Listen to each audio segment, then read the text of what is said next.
औज़ुबिल्लाहि मिनश्शैतानिर्रजीम बिस्मिल्लाहिर्रहमानिर्रहीम। Pakistan media house के programme voice of lawyer की आज की नशिस्त में नाज़रीन हम मौजूद हैं कोयटा में, और मेरे साथ आज की नशिस्त में बलूचिस्तान के और पाकिस्तान के सीनियर एडवोकेट सुप्रीम कोर्ट और मेंबर पाकिस्तान बार कौंसिल जनाब मुनीर अहमद काकड़ साहब मौजूद हैं। मुनीर अहमद काकड़ साहब, हम आपको आज की नशिस्त में खुशामदीद कहते हैं। शाह साहब, मैं आपके ममनून और मशकूर हूँ कि आपने मुझे वॉइस ऑफ लायर्स के प्रोग्राम में मुझे मौका दिया कि मैं अपनी बात रख सकूँ आप लोगों की।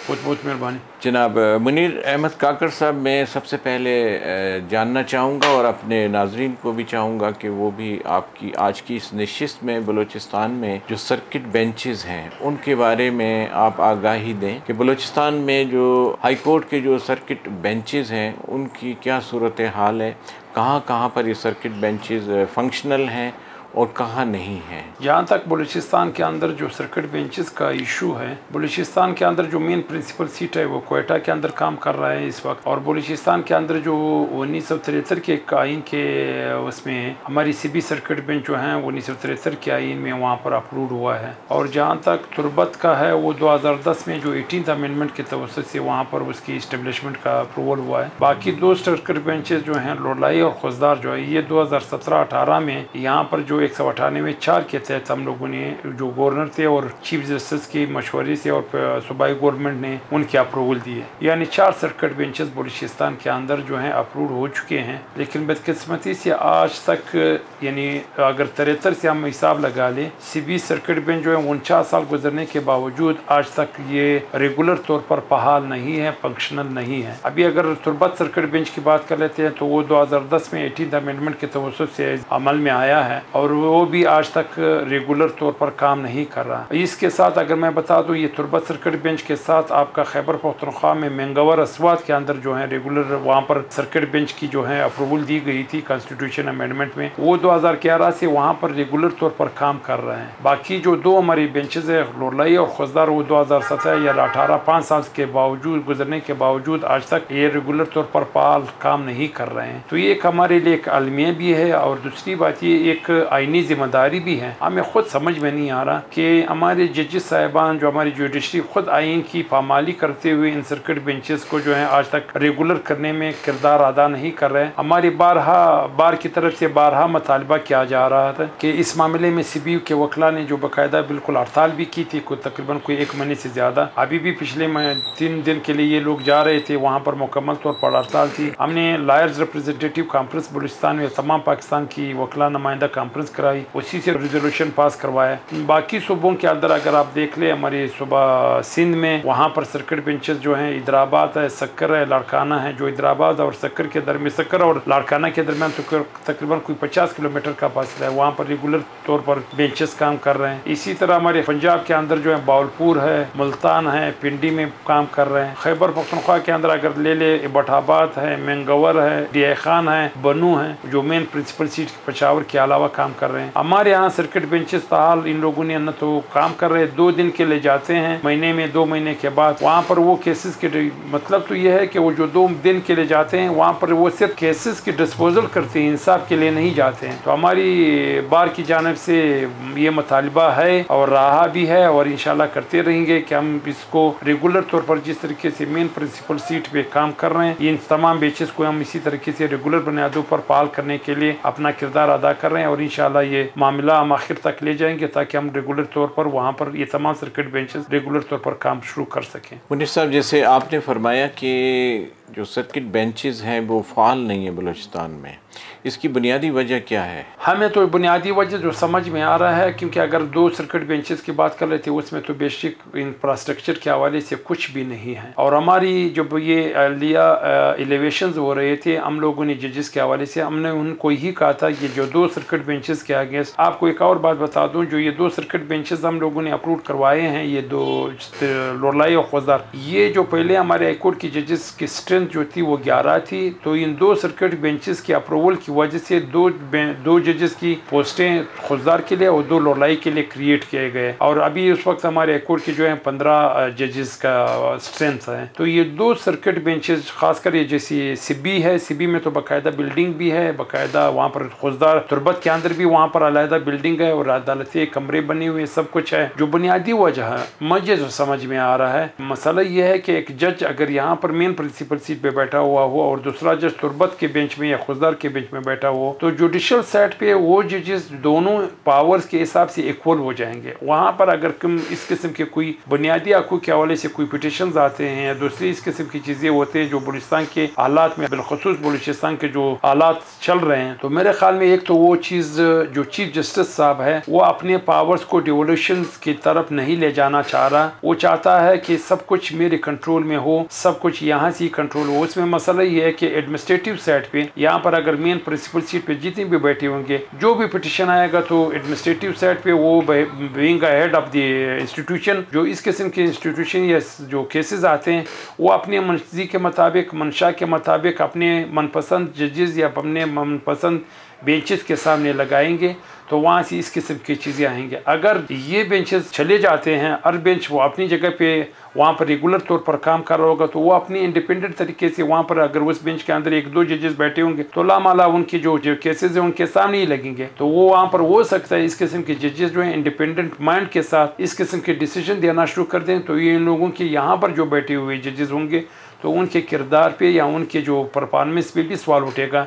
अगर वो नहीं करेंगे तो भी एक आलमिया होगा, अगर करती भी हैं तो एक सवाल बनता है। तो मेरे ख्याल में मेरे जो सबसे अहम चीज़ है कि वही जो पावर की बात है कि कोई भी अपना ताकत, अपना पावर जो है वो किसी दूसरे को डेलीगेट करने के लिए तैयार नहीं है। जो सबसे बुनियादी वजह मैं समझ रहा हूँ यही है। मुनीर साहब, जैसे आपने बताया कि वहाँ के लिए जजेस की तैनाती भी हो चुकी है, अब वो जजेस जो तैनात हुए हैं उन बेंचेस के लिए, तो वो क्या बलूचिस्तान हाई कोर्ट कोयटा में ही बैठ रहे हैं इस वक्त? तो हमारे जो इसमें जो एलिवेशंस के हवाले से जो हम लोगों ने बाकायदा, मैंने आपको कहा था कि हमने राय रिप्रेजेंटेटिव कॉन्फ्रेंस भी की थी, सारी चीज़ें थी। हमारे सबसे पहला इतराज़ यही था कि वहाँ जो बेंचेस के अगेंस्ट जो अप्रूवल, जो पोस्टें अप्रूव हुई हैं, सबसे पहला राइट तो उसी इलाके के वकला का है। जैसे अभी अगर लोलाई रीजन के हैं तो लोलाई में अगर सर्किट बेंच है तो लोलाई रीजन के वकला का वहाँ पर इस जजेस की अपॉइंटमेंट में उनका रोल भी होना चाहिए, उनका राइट भी है। इसी तरह खुजदार सर्किट बेंच के हवाले से जो 2 पोस्टें अप्रूव हुए थे तो उनके ऊपर भी मैंने कहा खुजदार के इलाके, खारान खुजदार आपका हब का इलाका है, इस इलाके से वकला में से किसी को भी वहाँ पर नुमाइंदगी होनी चाहिए। ये सिर्फ बलूचिस्तान के अंदर, हम ये नहीं कहते कि सिर्फ बलूचिस्तान के अंदर ये होना, ये सारे पंजाब के अंदर। अगर आप देख ले पंजाब में जो पंजाब हाई कोर्ट के अंदर तकरीबन कोई 70 के करीब 75 के करीब जजेस के वैकेंसीज हैं। वहाँ पर मुल्तान से भी है, बावलपुर से भी है, पिंडी से भी है, हर जगह से। इसी तरह अगर सिंध के देख ले, लाड़काना के भी जजेस है, सक्कर के भी जजेस है, हैदराबाद के भी जजेस है। तो हमारी सबसे पहले स्टांस है बिल्कुल इसमें जजेस के अपॉइंटमेंट हो चुके हैं। ये अभी रिसेंटली जो 4 जजेस इन लोगों ने अपॉइंट किए हुए, 5 जजेस इन लोगों ने जो अपॉइंट किए हुए, ये उसी पोस्टों के अगेंस्ट किए हुए। बात तो ये है कि जब ये लोग अपने आप को इस पोस्ट के लिए पेश करते हैं तो उस वक्त अपने आप को कहते हैं कि हम पार प्लंग एरिया से, एक रिमोट डिस्ट्रिक्ट से ताल्लुक है। जब वो जजेस लग जाते हैं तो फिर वहाँ पर वो जजेस जो है अपने इलाके में खिदमत करने के लिए काम करने के नहीं जाते हैं। अभी इनको जब तनख्वाह मिलते हैं, पैकेजेस, वो सारे सहूलियात उसी किस्म के मिल रहे हैं, तो अभी वो जा करके वहाँ पर बैठ करके लोगों के लिए, लोगों को उनके डेलीज पे सस्ता इंसाफ दे दें। उसमें वहाँ पर लोगों के लिए आसानियाँ भी पैदा होंगी, वकला के लिए भी आसानियाँ होंगी, उनके इलाके के लिए डेवलपमेंट के ऊपर जो है एक असर पड़ेगा अगर सर्किट बेंचेस रेगुलर तौर पर वहाँ पर काम शुरू कर दें। लेकिन आलमिया ये है कि हम सिर्फ बातों के हद तक कुछ चीज़ें जो हैं हम स्टेज पे खड़े होकर के तो बहुत सी चीज़ें, बहुत सी दावे तो कर रहे हैं और कर सकते हैं, लेकिन अमली तौर पर हम लोगों ने कभी भी इन चीज़ों के ऊपर जो है तो कभी हमारी जुडिशरी की तरफ से, खासकर चीफ जस्टिस और सीनियर पुलिस जज, इन चीज़ों के ऊपर फोकस नहीं है। एक छोटा सा मिसाल, अभी रिसेंटली 2 हफ्ते पहले, 1-1.5 हफ्ता पहले इन लोगों ने वाशुक में वहाँ पर डिस्ट्रिक्ट जुडिशल कम्प्लेक्स का इफ्तिताह किया जिसमें एडिशनल सेशन जज बैठते हैं। अभी वाशुक बिसिमा जो है ये खुजदार और खारा के सेंटर पे पड़ा हुआ है। अगर वहाँ पर बिसिमा में डिस्ट्रिक्ट जुडिशरी का जुडिशल कम्प्लेक्स आप बना लेते हो, करोड़ों रुपए खर्च कर लेते हो, तो उसी के नज़दीक तकरीबन कोई 100 किलोमीटर के फासले पे या 150 किलोमीटर के फासले पे खुजदार में अगर आपके सर्किट बेंच स्टेब्लिश हो जाता है तो कौन सी गलत है? अभी क्या खुजदार जो है वाशिंगटन में है या लोलाई जो है पेरिस में है? अगर आप बिस्मा और वाशु को एक पार प्लंग इलाका या रिमोट इलाका समझते हो, एक दूर अफ्तादा इलाका समझते हो कि वहाँ पर लोगों के उनके घर के डेली पे इंसाफ देते हो, तो इसी तरह लोगों की जो फंडामेंटल राइट्स की प्रोटेक्शन जो हाईकोर्ट करता है 199 की जुरिस्डिक्शन को इन्वो करते हुए, तो ये खुजदार, लोरलाई, तुरबत और सर्किट बेंचेस का सबसे प्राइम ड्यूटी जो है वो होता है। और आईन में तो वहाँ पर बात हुई है। शाह साहब एक और चीज़ आपको बता दूं, जब हम केसेस करते हैं किसी जुर्म के हवाले से, अगर किसी में वहाँ पर जुर्म की नौयत के हवाले से सज़ा देने के लिए अगर शल का लफ्ज़ इस्तेमाल हुआ हो, तो जजेस इस पे जोर देते हैं। हम ये कहते हैं कि इसमें थोड़ा कमी उबेशी हो सकती है या इस तरीके से बोलता है, नहीं, इसमें शल का लफ्ज़ इस्तेमाल है। यानी शल का मतलब है कि इसमें कोई गुंजाइश नहीं, जो सज़ा उनकी तयन हुआ है, अगर 3 साल सज़ा की तयन हुआ है तो 3 ही दिया जा सकता। तो यहाँ पर कॉन्स्टिट्यूशन के अंदर शल का लफ्ज़ इस्तेमाल हुआ कि ये वहाँ पर बेंचेस जो हैं मुकम्मल तौर पर बहाल होना चाहिए, लेकिन बदकिस्मती से हमारे जजेस खुद आइन की पामाली कर रहे हैं। दूसरी तरफ से अगर हम एक लिहाज से ये कह सकते हैं, इससे पहले हमारे एक डिक्टेटर ने जो आइन की वायलेशन करती है उसके ऊपर तो कदारी का मुकदमा भी चला और उसके ऊपर एक ट्रिब्यूनल ने उनको सजा भी दी। तो क्या जजेस जब खुद आइन की पामाली करेंगे, कानून की वायलेशन करेंगे, तो फिर दूसरे इदारे कौन सी कानून और आइन की जो है तकलीद करेंगे? तो ये भी हमारे इदारे के ऊपर एक क्वेश्चन मार्क है।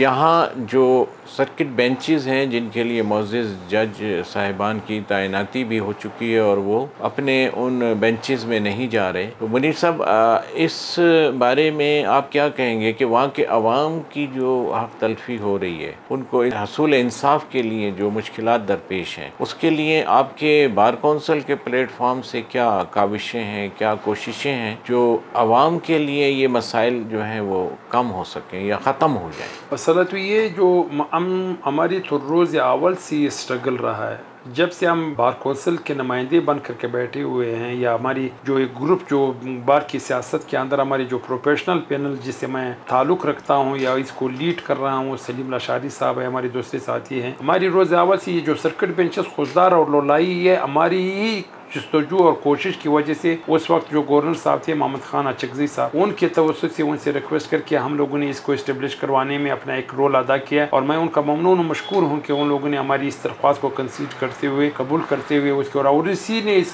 अप्रूवल देने के बाद उस वक्त जो सूबाई गवर्नमेंट थी, कोलिजन गवर्नमेंट था, नेशनल पार्टी का, पश्तूनख्वा मिली अवामी पार्टी का और सरदार सनाउल्लाह ज़ेरी साहब का, तो उन लोगों ने मुतफ़िका तौर पर इन चीज़ों को इस्टेब्लिश करवाने में, मंजूरी देने में उन लोगों ने अपना किरदार अदा किया था। ये तो सिलसिला चला आ रहा है, जबकि बाकी 2 बेंचेस जो हैं वो तो अमेंडमेंट के जरिए हुए हैं, वो 18th अमेंडमेंट और ना वो 1973 के जरिए हुए, वो तो इस्टेब्लिश उन लोगों ने तो मंजूरी तो हो चुकी है, लेकिन इस्टेब्लिशमेंट के लिए मैंने वहाँ पर सीनेट के मेंबरों से भी रिक्वेस्ट की थी। इस पर मैं शफीक तरीन साहब का भी ममनून और मशकूर, सरदार शफीक तरीन साहब जो सेनेटर है पश्तूनख्वा मिली अवामी पार्टी के, उसने सेनेट में भी इस इशू को उठाया था और उसने वो इशू जो है रेफर कर दी सेनेट की स्टैंडिंग कमेटी के पास। अभी हम उसको भी परसू कर रहे हैं। मैंने पाकिस्तान बार कौंसिल की जनरल हाउस के लिए, जो पाकिस्तान बार कौंसिल का जो जनरल हाउस है उसकी रिक्वेस्टेशन के लिए भी मैंने रिक्वेस्ट जमा की है ताकि इस इशू का हम जो है फोकस कर सकें।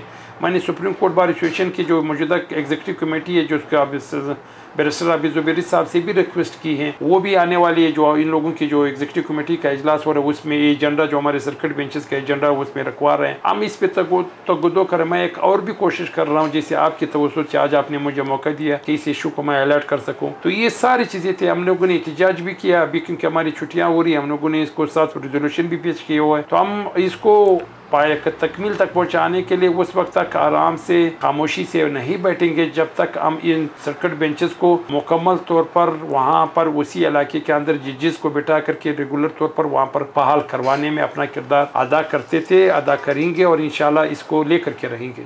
मुनीर अहमद काकड़ साहब, हालिया इलेक्शन हो रहे हैं हाई कोर्ट बार एसोसिएशन के, तो उसके बारे में आप हमें और नाजरीन को बताएं कि उसमें आपका जो ग्रुप है उसमें कौन कैंडिडेट है और क्या सूरत हाल है हमारे। क्योंकि पाकिस्तान के अंदर इस वक्त हम जब समझते हैं एक ही इदारा है जो हमारी बार है कि वो हमेशा अपने इलेक्शन बर वक्त कराते हैं। जो डेमोक्रेसी का जो ओरिजिनल नाम्स है, जो ओरिजिनल शक्ल है, हम इस वक्त अभी सिर्फ हमारी बार्स के अंदर ही देख रहे हैं। पिछले साल हमारे इलेक्शन हुए थे नवंबर के महीने में, अभी इस साल हमारे नवंबर के लास्ट वीक में इलेक्शन जो हैं ड्यू थे। तो कुछ नागज़ीर वजूहात की बुनियाद पे अभी दिसंबर के 10 तारीख को हमारे इलेक्शन हो रहे हैं। प्रोफेशनल पैनल की जानिब से जो हमारी कैंडिडेट है सदारती उम्मीदवार मोहम्मद अफजल आरिफाल साहब हैं और जनरल सेक्रेटरी की पोस्ट के लिए जो हैं महबूब असनी साहब हैं, और सीनियर नायब सदर के लिए शमसरीन साहब है, और नायब सदर 3 जोन के लिए हैं, एक क्वेटा जोन के जहांगीर काकड़ है, आपके खलात और हब जोन के लिए जो है शहबाज तारिक साहब है, ये लोरलाई रोब जोन से जो है गुलजार काकड़ साहब है। तो इसके साथ फाइनेंस सेक्रेटरी के लिए और तुम अखिल साहब, और ज्वाइंट सेक्रेटरी के लिए साद साहब है, साद काकड़ साहब। तो ये हमारी कैबिनेट के जो मौजूदा कैंडिडेट है 10 तारीख को वो हैं। तो इलेक्शन के हवाले से तो हम कोशिश की कि पास्ट में भी हमारी जो प्रोफेशनल पैनल के जो भी बार कौंसिल भी इस वक्त हमारे प्रोफेशनल पैनल के साथियों के साथ है। मैं खुद प्रोफेशनल पैनल से ताल्लुक़ रखता हूँ, पाकिस्तान बार कौंसिल के मेंबर हूँ। इससे प्रीवियस हमारी जो कैबिनेट थी मजीद काकड़ साहब की, वो भी प्रोफेशनल पैनल से ही ताल्लुक़ रखते थे। हमारी जो प्रोफेशनल पैनल के हवाले वकला के फलाह बेबूत, ये जो पहले मैंने आपकी सर्किट बेंचेस के हवाले से अपना किरदार का जो जिक्र की थी, ये प्रोफेशनल पैनल ने ही किरदार अदा की। इससे पहले जो जितने भी लोग बैठे हुए थे उसने आज तक इन चीज़ों के ऊपर बिल्कुल कभी भी इस किस्म के न तो कोई जस्तजू की न कोई कोशिश की। शाहजहाँ मैं एक छोटा सा एक बता दो, अगर पिछले साल आप देख लें जो वकला के लायर और पीर्स के लिए अगर बात के लिए आपको याद होगा, जब 8 अगस्त 2016 में जब सिविल हॉस्पिटल के अंदर एक इंसिडेंट हुआ था, जो बम धमाका हुआ था, उस बम धमाके में तकरीबन हमारे 56 के करीब जो हैं हमारे साथी वकला साथी शहीद हो गए थे। 70 के करीब से वो लगभग उससे ज़्यादा ज़ख्मी हुए थे। तो उसी का तसलसल उसी के वक्त उसमें जो चीज़ें हम लोगों ने उस वक्त किए थे, वो भी उस वक्त हमारी प्रोफेशनल पैनल ही, मैं खुद बाकी साथियों के साथ मिल करके हमारे जो शोधा थे उस वक्त गवर्नमेंट से हर शहीद के लिए 1-1 करोड़ रुपये हम लोगों ने लेकर के दिए थे। जख्मी के लिए जो सीरियस जख्मी थे उसके लिए 75 लाख रुपए, जो उससे कम जख्मी थे 30 लाख रुपए, जो उससे कम जख्मी थे तकरीबन कोई 10 से 15 लाख रुपए हम लोगों ने उन साथियों के लिए लेकर के दिए। जो उस वाक़े के तवस्सुत से अल्लाह ताला हमें वो दिन तो कभी दूसरे दुश्मन को भी नहीं दिखा दें, इसमें कोई शक नहीं। इंसान का नए मोल बदल तो नहीं हो सकता, लेकिन एक बात बता दूँ, मेरे ख्याल में पाकिस्तान में जितने भी वाक़यात हुए, पेशावर में भी हुए, कराची में भी हुए, लाहौर में भी हुए, लेकिन किसी जगह पे वकला के लिए, वहाँ के वकला अगर मर्दान में वाक़या हुआ था उसके लिए इस किस्म के इंसेंटिव या इस किस्म के जो वकला के बेनिफिट्स के लिए या वकला के जो फैमिलीज के लिए इस किस्म के इंसेंटिव्स किसी ने नहीं लिए। ये वाहिद हमारी बलूचिस्तान के वकला या प्रोफेशनल पैनल की मरहून मेहनत थी कि हम लोगों ने वहाँ पर ये जो चीज़ें मैंने बताई थी, इसके अलावा उस वक्त गवर्नमेंट से 25 करोड़ रुपए हम लोगों ने शोधा के बच्चों की स्कूल को कवर करने के लिए, स्कूल फीस को कवर करने के उसके लिए 25 लाख रुपए, वकला के जो लायर्स के जो स्किल डेवलपमेंट के लिए जिसमें हम वकला भिजवाते हैं लंदन LLM के लिए, बारटला के लिए, PhD के लिए, तो उन चीज़ों को मद्देनज़र रख वो से किया था। अभी इस साल हमने उसी प्रोग्राम की जो खासकर जो लायर के स्किल डेवलपमेंट के लिए जो प्रोग्राम था, उस प्रोग्राम में मौजूदा गवर्नमेंट से मैंने 30 करोड़ रुपए लिए थे। जो पिछले पैसे पड़े हुए थे तकरीबन कोई 25 करोड़ रुपए, तो 25 करोड़ रुपए में से हम 19 हमारे साथी वकलाम भिजवा चुके हैं अब तक लंदन, जो वहाँ से LLM करके आए हैं। कुछ अभी भी उधर पढ़ रहे हैं, कुछ अभी वापस आ चुके हैं। और इसी तरीके से अभी 30 करोड़ रुपए हमारे पास ये, और 30 करोड़ रुपए तकरीबन उसमें हम लोगों ने यानी प्रॉफिट के साथ अभी इस वक्त हमारे साथ 60 करोड़ रुपए इन्वेस्ट पड़े हुए हैं बतौर सीड मनी। अभी 60 करोड़ रुपए के सालाना इनकम से तकरीबन कोई 7-8 करोड़ रुपए जो है जनरेशन होगा। हम हर साल कोई 5 से 7 लड़के वहाँ पर भिजवा सकते हैं लंदन LLM के लिए और आपके PhD के लिए, बारटला के लिए। तो उनकी अगर वो सिलेक्शन के हिसाब से, तो ये अभी एक सबसे अहम चीज़ ये हो गया कि ये पारेवर रहेगा। अभी ये जब सारे उम्र के लिए हम हो या ना हो, इस एक सिस्टम के तहत अभी चल पड़ा। आने वाले वक्त में किसी से साथ अभी मैंने 25 करोड़ रुपए मैं मौजूदा कद्दूस बजनोर साहब की गवर्नमेंट से मैंने लायर की वेलफेयर के लिए लिया कि जो वकला के खासकर अगर किसी वकील के साथ कोई वाक़या हो जाता है, कोई इंसिडेंट हो जाता है, तो कम अज़ कम उनकी या कोई बीमारी की सूरत में हम उनको अभी कवर देने के लिए कोशिश करेंगे। तो उसकी अप्रूवल तो हुई है लेकिन रिलीज नहीं हुआ है। उसके लिए एक बेनेवोलेंट फंड हम बना रहे हैं, लायर वेलफेयर फंड बना रहे हैं गवर्नमेंट की सरपरस्ती में। गवर्नमेंट खुद उसको इन्वेस्ट करेगा, जो उसकी जो पैसे हमारे पास आएंगे उस प्रॉफिट से हम जो है वकला को कवर करेंगे। साथ ही इस साल तकरीबन 6 करोड़ रुपए के करीब या 6.5 करोड़ रुपए तमाम डिस्ट्रिक्ट बार, हर डिस्ट्रिक्ट बार को 10 लाख रुपए, और आपका हाई कोर्ट बार को और CBI कोर्ट को, तुरबत हाई कोर्ट को 50-50 लाख रुपए मौजूदा गवर्नमेंट से ग्रांट हम लोगों ने स्पेशल ग्रांट लिए थे। 25-25 लाख रुपए लाइब्रेरी के लिए लिए थे। तो इस पे मैं मौजूदा गवर्नमेंट का ममनून और मशकूर हूँ कि इसने हमारे साथ ये बार के हवाले से हमारे साथ कोऑपरेट की कि हम वेलफेयर के लिए बात कर लें। इसके साथ साथ जो हमारे साथ है, हमारे पहले यहाँ पर कोई भी सर्किट बेंचेस नहीं थे। सर्किट बेंचेस के अलावा मुख्तलिफ किस्म के ट्रिब्यूनल थे, जैसे कस्टम ट्रिब्यूनल हुआ, हमारे बलूचिस्तान में नहीं था। कस्टम ट्रिब्यूनल के अप्रूवल हम लोगों ने ले ली।